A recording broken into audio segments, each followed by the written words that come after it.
Another Telling It Like It Is. My name is Jade Alberts, the founder of Peer Guidance. We guide, help, and we are entrepreneurs helping entrepreneurs. We founded Telling It Like It Is because we wanted to share stories. We wanted to shout from the mountaintops. And this is something that is live. So if you have any questions, ask them. If you are watching this after the fact, put your questions in there and we will have them answered.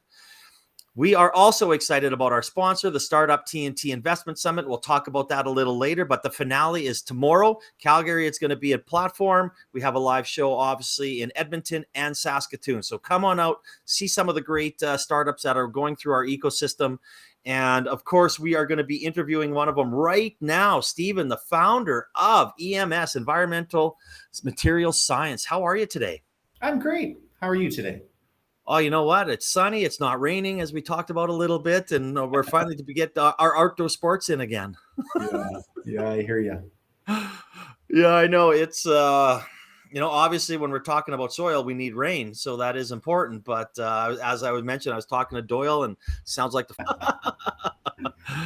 well, obviously, we'll talk about Startup TNT after, but I love your story because it's not your typical founder story. And you're a scientist you've worked at the U of S. You still are working as a scientist at the U of S. You work on I can't remember the name of it now. You'll talk about it, but you're one of the world's most renowned scientists. So how did that turn into a career as a startup founder? Well, part of it is actually this picture behind me. So this is a picture of the world's longest running climate change experiment. It's located in Canada, a place called Alexander Fjord, right at the tip of Ellesmere Island. And you can actually see Greenland if you were to turn around from this picture. And I probably spent a decade there working on climate change and soil processes. And I thought that if we told people how bad climate change was going to be, that they would listen. And then what happened is I realized that actually the problem wasn't that. The problem is that often people want to do the right thing, but they didn't have the technology. And as a scientist, it turns out, I thought I knew it. I thought that we'd done all the hard work by figuring the science out. And I realized that that was only a little small part of it. Moving from science to technology to business, those are all major steps that require a lot of work. And so that's how we ended up sort of founding the company back in 2019, was this idea to say, we've proven out the science. Now let's start to develop the technology, prove out the technology, and develop the business part of it. And those are all very difficult, as anybody who's watching this knows. Those are often some of the most challenging aspects, everything from supply chain management to how do you make your technology, how do you support your technology, how do you onboard customers, all those sorts of things. And that, I think, is all based off this. I've been working in remediation and climate change research for over 30 years, and sort of that's given us a strong foundation. And because I've led expeditions, I've led expeditions into the high Arctic as well as Antarctica. I've been on Antarctic expeditions, and sort of those sort of team leaderships and that cultural aspect of working with everyone sort of pulling together. That's also a key part of entrepreneurship. And as many of us probably know who are watching this, some of the most rewarding aspects, if it's sometimes the most frustrating, but that's just part of how it goes. Well, isn't that the truth? So I mean, how did an expedition to the high Arctic and working at the U of S turn into being passionate about soil remediation? Oh, I always was, actually. So back in about 1990, there was this thing called acid rain, everybody. So acid rain was a big deal. It came from coal-fired plants. It was destroying Canadian soils. And I was doing a biochemistry degree, and I got really passionate about soils and trying to, at the time, people were trying to figure out how to stop all the trees from dying. And that got me very passionate about soils, and it brought me out to actually Saskatchewan. We're one of the best soil science departments in the country, and I would argue in the top 10 in the world. And I ended up doing my PhD in sort of this nexus of soils and toxicants.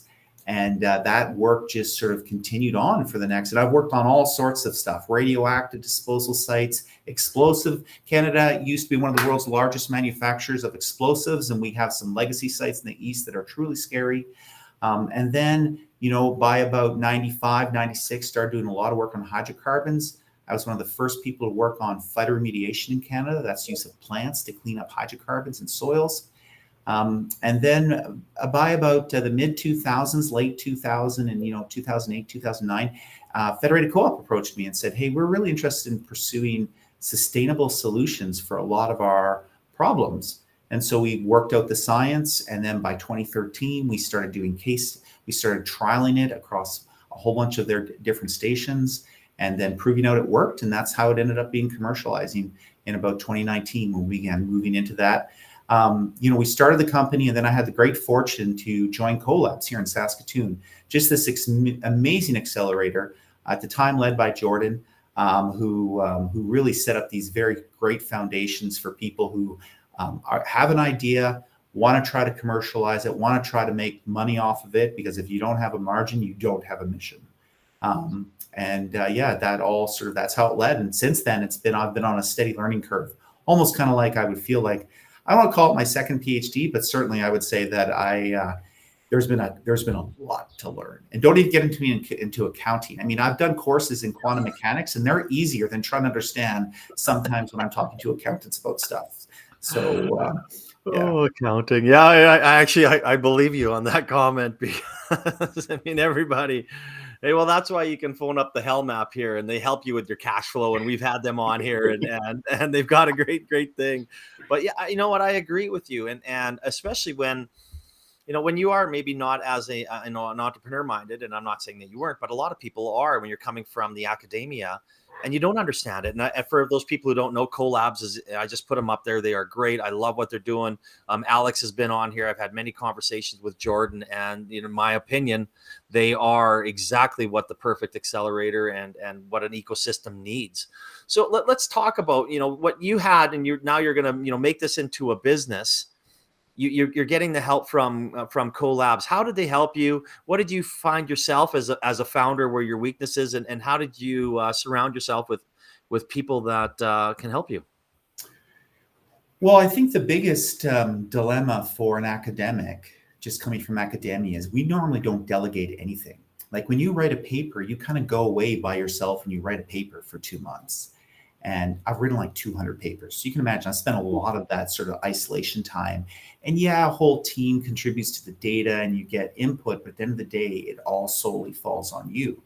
So that prepares you to be a CEO of a startup, because that's what it's like in that way. But when you're talking about a team, it doesn't prepare you well on how to delegate things and basically say, well, you need to work on this sort of product development, or here's the marketing plan. And so getting an idea of knowing what you don't know, because when you come in I had no idea all the things I didn't know. And Colabs really helped sort of sort that, sort of paint that picture.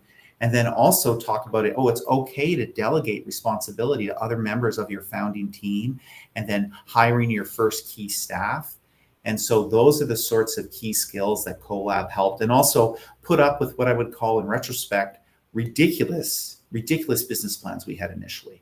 Because I would put up this really complicated graph, and people would be like, "What the hell is this?" And I'm like, "Oh, look, you can see this," and it turns out it has nothing to do with the business aspect. And whereas our marketing communications person, Mel Barkley, who's awesome, when I write this blog every week talking about sort of contaminants and the future with how ESG works in with AI and all that, sort of how artificial intelligence and IoT is going to really revolutionize how we manage ESG, which contaminated sites are part of. And she's always on me to not use numbers, because I would normally use numbers and say, well, don't you know what 10 to the 12 femtomoles is? I mean, that's an obvious number. We should just know that. And so there was part of that sort of learning. And so Colabs, I would say that I always felt sort of welcome there, even when we were doing stuff that was, in retrospect, manifestly dumb. But that's how you learn, right? You do something dumb and someone kindly points out to you, well, that's one way to think about it, but here's a different way. You're like, oh, yeah, you're right. That is a different way. And it turns out to be a bit better. So that was a big, and then, the nice thing, the huge advantage as an academic is I have a recruitment pipeline in which I have an amazing team here. I mean, we have 20 people working for us, and they're all just fantastic. And the reason is that there's so many people. A lot of people go to university, like on the technical side, to really help the world. And we have a very strong help the world story. And so we're able to I'm able to reach out to my contacts at the university, say, do you know of someone good? And I'll say, oh, here's an amazing person. And so almost all our hires have happened like that. Someone said, here's somebody, she's amazing, hire her. And you bring them in and they just take off like rocket ships and grow.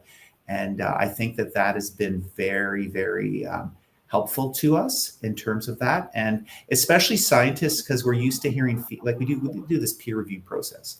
And that's not a nice process. People are, if you guys want to look up the third reviewer, and you will see all of these memes that involve like Hitler or Stalin, because that's how people feel about them. So people are used to getting feedback. And the scientists, as a result, like our science and tech teams, they're very used to getting feedback, and they can also readily adapt. They can be, oh, you need me to write this, or you need me to do this, no problem. And they move that way. And I really, I think that's one of the big advantages of the academics is having that sort of pipeline. And like I said, the downside of academics is this not use delegation, and sometimes the ability to deflect. Like in a large organization like the university, you can often not really take responsibility because maybe it's not your responsibility. As a prof, my responsibility is to teach really well, but if the university makes decisions that makes that difficult, there's not much I can do about that.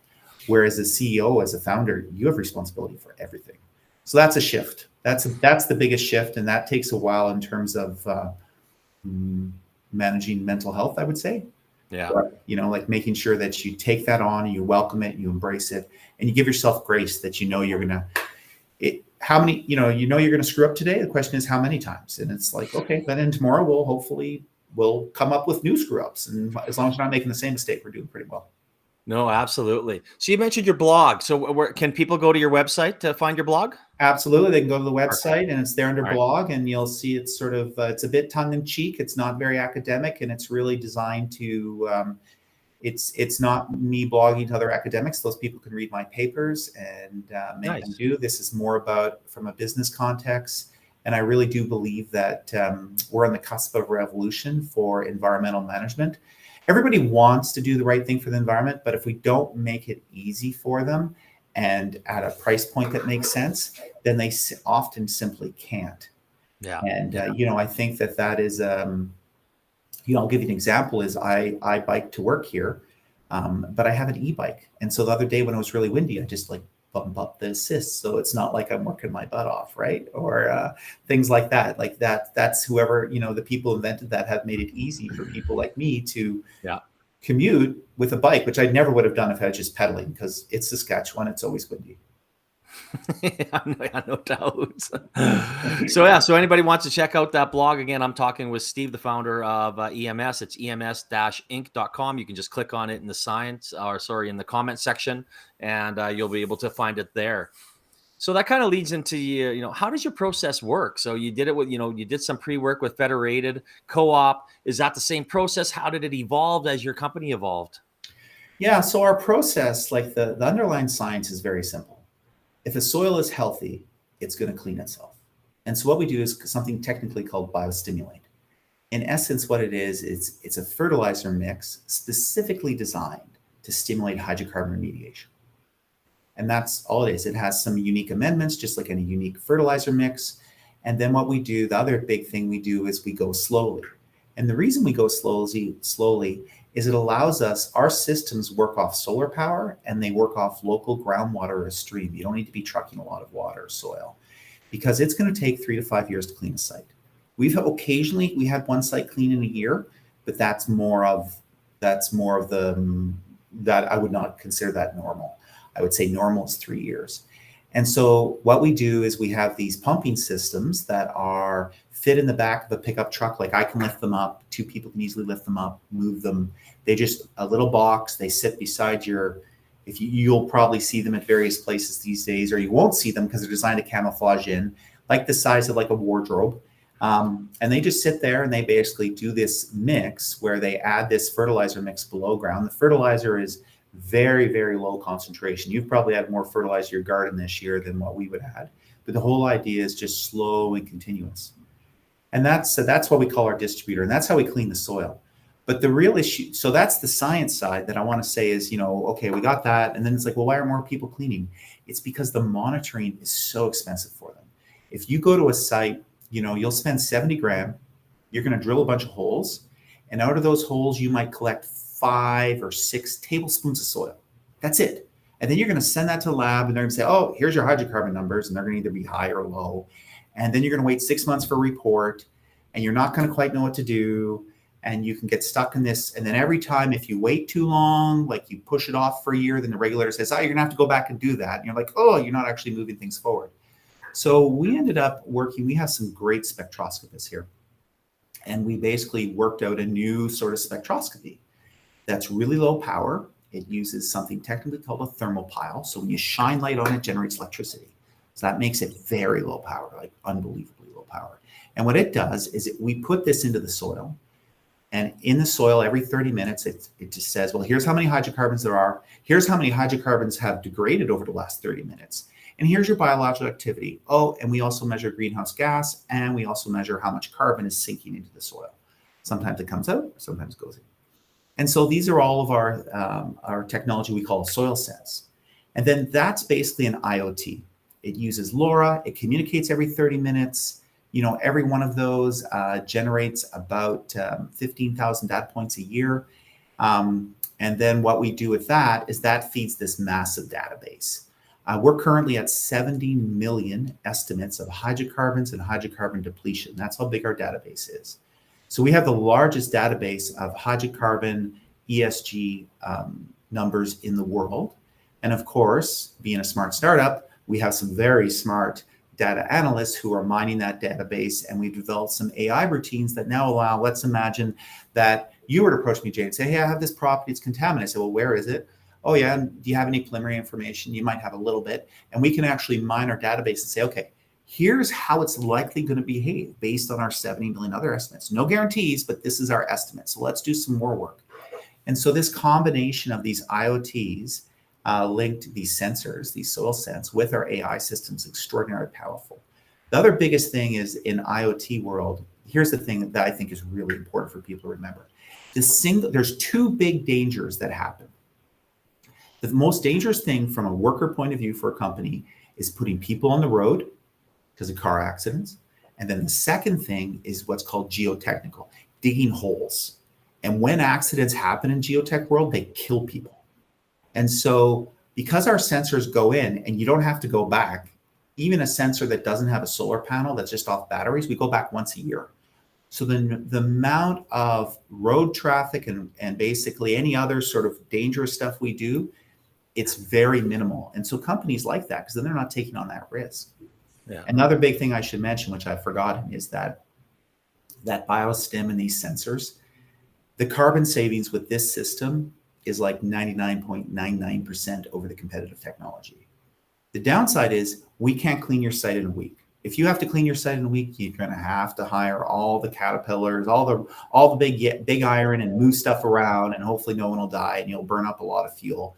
Whereas ours, if you can wait 3 years, and of course many companies can because they're like, well, we know we're going to exit here in 5 years. Let's start cleaning now because we're also cheaper. So that's sort of we're in that great nexus of using smart soil science so that we try to work with what natural systems are doing. And I would say we give them a nudge. If we give them a nudge, they're happy, they're going to clean, and it's very sustainable. And, we're moving into other areas. We have a new sensor for saline impacted sites, as well as in the ag tech field that we will be trialing this winter. Because if you put sensors into the ground, the key thing in the prairies is, do they survive a winter? Every sensor in the world can survive July. Very few sensors can handle January, and then often can't necessarily handle March when someone drives over them. And we've certainly that's sort of the pace of what happens. But yeah, that's the core technologies, and we've had lots of great uptake. We've had major lots of marquee names are using our products. People like Suncor, Transgas, FCL, Nichols, and I think they're excited because it changes.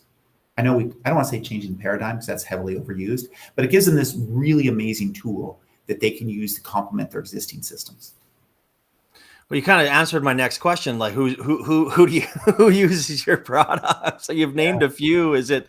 I mean, I guess when I think FCL, I think okay, well now probably, what was it, the mid 80s, when everybody had to change their underground tanks, or 90, or whenever it was. So is that type of the idea of, when you come in, this is it, oh, it's a leak, or you'd be able to figure that type of stuff, other than, say, the big guys? That's often what it is. And even the small guys, you buy a piece of property, you think it's a good deal, then you find out it's contaminated. And then the banks are very interested. The insurance companies are very interested in us because, like, let's imagine, Jade, you decide you buy a piece of property and it's clean. And then you go to the bank because you're a smart businessman. You're like, look, the property's worth 10 million. Bank loaned me 6 million. Bank's like, happy. That's great. We've got surety here. We're good. What they don't know is your operations on there have polluted that property, and it's no longer worth 10 million. In fact, now it's worth 0, right? Because you're not going to be able to sell it, and you're going to have to clean it. And you're going to have to knock the building down to clean it. And you're going to have to spend $1 million to clean it. So now the bank is actually really not very happy. They don't know it's contaminated yet. So they have this loan on their book that they think is secured, but is actually completely unsecured because the property they're holding is worthless. And so they're very interested in sort of our approach, but that's sort of often where our technologies work. And what we've done, and I think it's, our big change over the last sort of 3 months is now we offer our products, we bundle them as hardware and software. So you rent our hardware and you also rent the software package, that data analytics.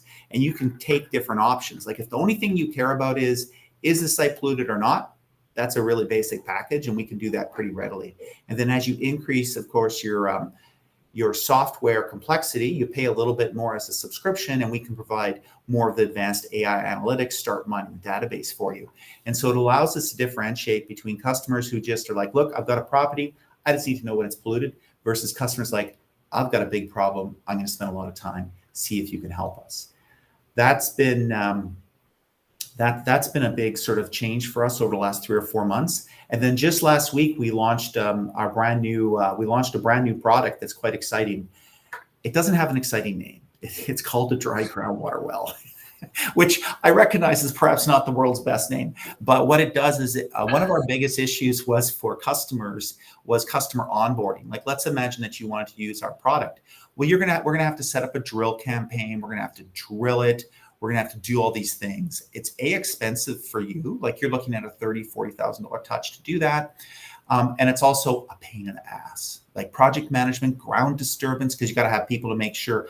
I'll give you an example. We were going in to clean up somebody else's work who had, we did not do this, but when they were drilling, they punctured a town sewer system. Let me tell you how happy a municipality is when you puncture their sewer systems, extraordinarily. And so we were coming in after, and the city was like, we want all this stuff because the last time this happened, it was bad. It was obviously bad. And so the dry groundwater well package, this was an idea from one of our customers. They said, well, why don't you just do it this way? And we're like, oh, we never thought of that. And we proved it out. And so what that means is no longer do customers have to onboard. If they have what's called a dry groundwater well, which we often have in the prairies, so we have like a 9-foot screen for groundwater, but the groundwater is sitting kind of below at the bottom end of it. We can now put our sensors in there and get the data we need to help you with your site. So what that means is, from a customer's point of view, is onboarding is now much easier. Sales velocity is through the roof, because if you phone me, I can get you a sensor into your system within a week. Yeah. And your cost of your customer, not customer acquisition cost, you're in sales, you must know the name for this, right? It's how much they have to pay to adopt your system has just been decreased tremendously. And I think that's really exciting for us, and we really expect sales to skyrocket next year. No, that's all. I mean, that's cool. That's not that bad of a name. Like, it's I can think of much worse names. Oh, we've heard some internally. Trust me. Well, I mean, obviously, we got to meet through Startup TNT, and we've had a few discussions, and you won our Clean Tech Summit here, a couple months ago, and of course we have summits going on right now in Calgary, Edmonton, and again Saskatchewan. So we're going to have some announcers, some investments going out there tomorrow. So why don't you kind of share your TNT experience and how it benefited you, or maybe didn't benefit? Oh, well, I think it introduced me to new sorts of shoes. Lots of TNT people wear cool shoes, which I'm always jealous of because I've never had the guts to do it. So maybe that's what I'll do. But no, the TNT experience has been it's been really good because I met so many other, like, it starts with 50, right? Or at least it did for our Yeah. clean tech, and then it goes down. So you're listening to 50 people pitch, and that was really helpful. It also has, made us contacts within the startup world, so that part was good. I also love the idea that it was so quick in terms of yes, no, and you get feedback in a good way. And then the summit itself was very helpful. And how it helps is of course, through that process, we began to hone our pitch. But also, once we won the Clean Tech Summit, in many ways, it provided access to VCs that previously we weren't getting their attention. And all of a sudden, we started to get their attention, and they engaged with us. Not all of them, of course, invested in us, but that's fine because they, that really kicked us off into high gear. We'd been in the middle of our seed round raise when TNT, and we'd raised a little bit of money, but then TNT came in with a pretty sizable check, starting to fill our round, and that really started to accelerate and our conversations with many different VCs. And those conversations with VCs, I would say, have done more to sharpen our business model and outline our plan for the future than anything else we've done, anything internally. Because you're talking to lots of smart people who ask you lots of hard questions. And, I guess my advice to anybody who goes through that process, every time a VC asks you what you think is a stupid question, that should tell you that you've done something wrong because they don't understand what you're doing. And that's because that's on you, not them, because they're really smart and they've seen a lot of companies. And so that's really helped us. And that process, the summit in Calgary was a lot of fun. I thought the in-person one was great. And I thought that it was also good because you guys bring in so many different stakeholders. Like as we've proceeded on, we've talked to people like, oh yeah, I saw you to the clean tech pitch. And then one of the coolest things is, we have a key supplier in Germany. And they actually watched the clean tech pitch. And the very next day, they're like, hey, we have a new generation sensor. Would you be interested in looking at this? And we just got it and we're trying it out right now. So that was pretty cool to see that kind of global reach, and also help us kind of tell our story to our custom suppliers because, sometimes our suppliers, as a startup, you're often also, you're trying to get the attention of your supplier. You might be using an off the shelf component, but you're small potatoes. They're used to selling tens of thousands of units and you want 100. And you've often got weird requests. They're like, who are these guys? What do they want? They're doing crazy stuff in soil, weird soil scientists. And so that was a huge benefit for us. And then also, I think that it's also been helpful, make me kind of, I'm not sure what to call Manitoba, Saskatchewan, and Alberta. I subscribe to that theory that we were split up politically to reduce political power across, versus the Eastern sort of political power blocks. And I think that having that sort of ability to see how the prairies can really band together, like when I talk to people, we do design in Saskatoon, Calgary, manufacturing in Edmonton, Calgary. We've just got such a great network of suppliers. And the other advantage of the TNT is that we've been able to identify suppliers locally for parts we only thought would get offshore. And that's been really helpful because finding those people is hard. And so, because Google is not your friend. Like you type in Google search, I do it right now. Type in Lightleaf Solar. It's named for a Solar Saskatoon company. You won't find them until they're way down the page. Why? Because not paying Google enough. Instead, you're directed to buy stuff from here, buy stuff from there, none of which is local. And so TNT really kind of plugged us into that network. And I thought that was one of the most beneficial things, as well as kicking off our VC. And I would also say sort of the best part I liked about TNT is how supportive people were. Like no one was grumpy about investing. Like nobody was. And also people weren't asking for unrealistic. Like if you're raising a seed round, if you're in TNT, no one should expect you to have tons of revenue and blah, blah, blah, blah, blah. And I think that was good. Yeah. Well, that's good. Those are kind words. And we are happy people at TNT. And some of us do like shoes. Well, yeah. Well, I'm just jealous because I've always liked shoes. I've always liked shoes and purses. I've bought my wife some beautiful purses and then she doesn't use them. And I don't really like purses because they're really impractical. But shoes are practical and beautiful.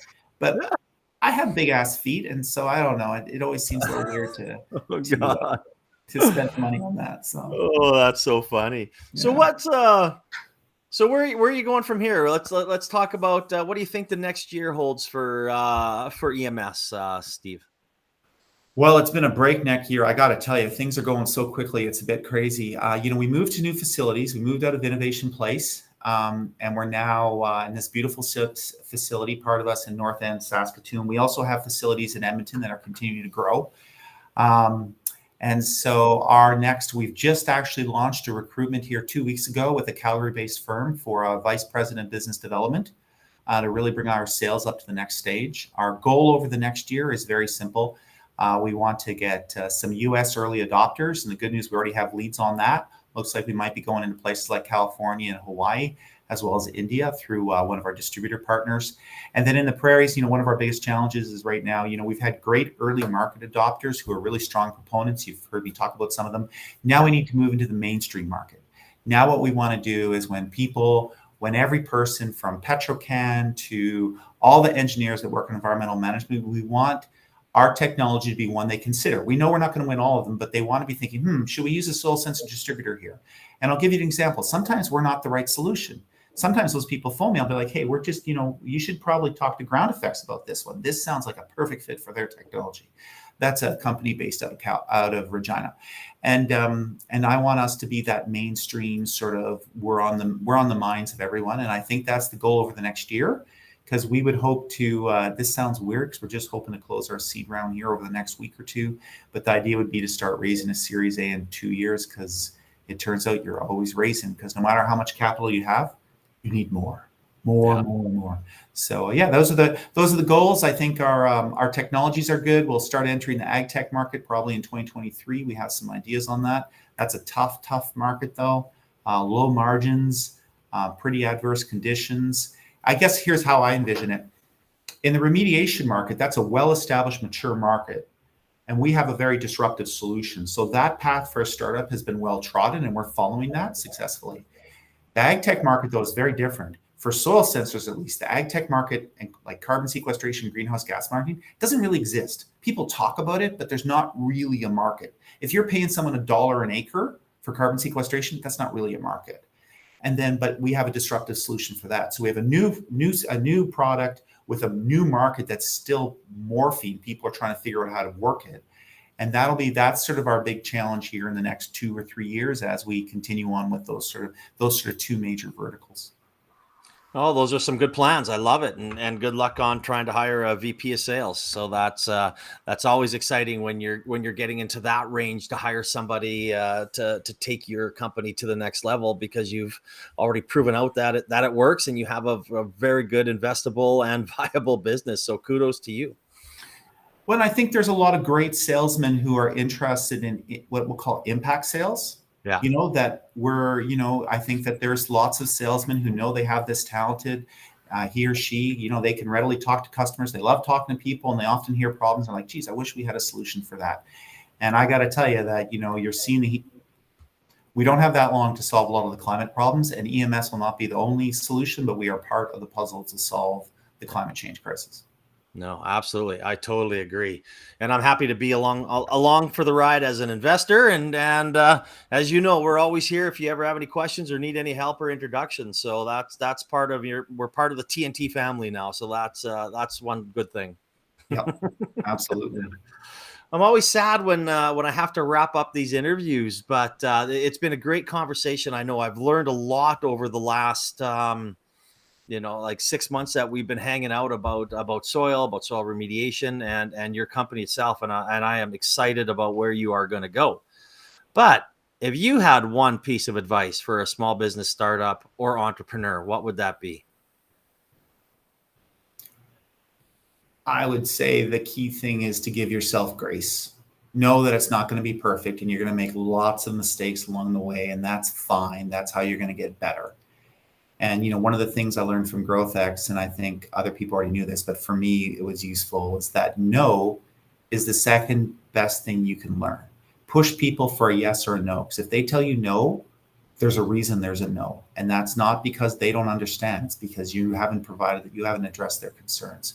That would be the big thing, is to give yourself grace and know that it's going to be a rough ride. And that's part of the excitement that I would say that would be the key thing. And don't be afraid to reach out to networks of people, like other people who've done this before. It's always worthwhile. I'll give you an example, Jade. So TNT, of course, has set up this kind of peer mentoring process for people going through their summit who are pitching tomorrow. And what I did is I said, here's our early pitch deck, which is ridiculous. And here's our current one, which right now I think is awesome. But 6 months from now, I'm going to say is ridiculous. And I said, you need to be thinking about that. Like, look at that evolution. That's how things change. And I think that reaching out to those sort of networks, and I know here in Saskatoon, Colabs, great network. I know Calgary has good ones. Going to your coffees in the morning and stuff. Those are all things that it's not a waste of time, and it really is part of your job. Oh, and one of the most important parts of your job, right? That always, unfortunately, gets left. I'll go next week, and then next week turns into 6 weeks, and then all of a sudden, oh my goodness, I forgot. But I mean, yeah, we're such a collaborative ecosystem and such a collaborative prairies that we're always intertwining and introducing people, and that's one of the things that I love, not only about TNT, but the way we operate out here. Absolutely, it's priceless. Yeah, exactly. Priceless. Well, Stephen, thank you so much for spending time with me today, sharing your story. Also, we're very excited about tomorrow and having 3 winners, one in Calgary, Edmonton, and Saskatchewan, and raising some more funds. So if anybody's interested, go to startuptnt.com, click on the website in the comments section. Again, go to EMS, click on their website in the comments section. And again, Stephen, thank you for spending time with us today. I really appreciate it. And good luck, and I'm sure we will be talking soon. Well, thank you very much for the chance to chat today, Jade. I really appreciate it, and have a fantastic day. All right.